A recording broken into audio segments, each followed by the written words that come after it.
اپنی رائے بتانے کی اجازت ہے, ٹھونسنے کی اجازت نہیں ہے. ابھی ایک اہل حدیث عالم کا میں نے کلپ دیکھا, انہوں نے لکھا صحیح دعائے قنوت اللہم اہدنا فیمن ہدیت وعافنا, یہ کہ صحیح ہے, اور جو ہم پڑھتے ہیں نا اللہم انا نستعینک, اس پہ بڑا سا کراس لگایا ہوا تھا.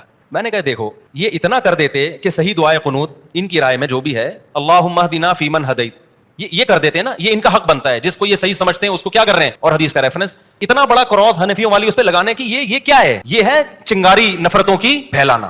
بھائی آپ اپنی رائے اعتدال سے بیان کر دو کہ ہماری نظر میں صحیح ہے, اور وہ ہماری نظر میں بھی غلط نہیں ہے. اللہم اہدنا فیمن ہدیت وہ بھی ثابت ہے, ہم اس کو بھی مانتے ہیں, مشہور یہ والی ہو گئی, مانتے ہیں ہم اس کو بھی ہیں. تو آپ کو اگر احناف والی دعائے قنوت پسند نہیں ہے, یا آپ کے خیال میں وہ حدیث ضعیف ہے یا وہ کمزور ہے, تو یار آپ اپنی والی بیان کر دو, یہ صحیح ہے, بس کافی ہے اتنا. جب تک آگ نہیں لگائیں گے نا نفرتوں کی, طنز نہیں کریں گے, اس وقت تک ایسا لگتا ہے منجن بکتا نہیں ہے. یہ ان لوگوں سے سنبھلو, اپنے آپ کو سنبھالو, ان لوگوں سے. یہ امت میں جوڑ نہیں کر رہے, یہ امت میں کیا کر رہے ہیں, توڑ کر رہے ہیں. اچھا یہ جب عرب عالم کے خلاف چلتے ہیں نا ان کی رائے, وہاں کبھی ایسا موقف اختیار نہیں کرتے.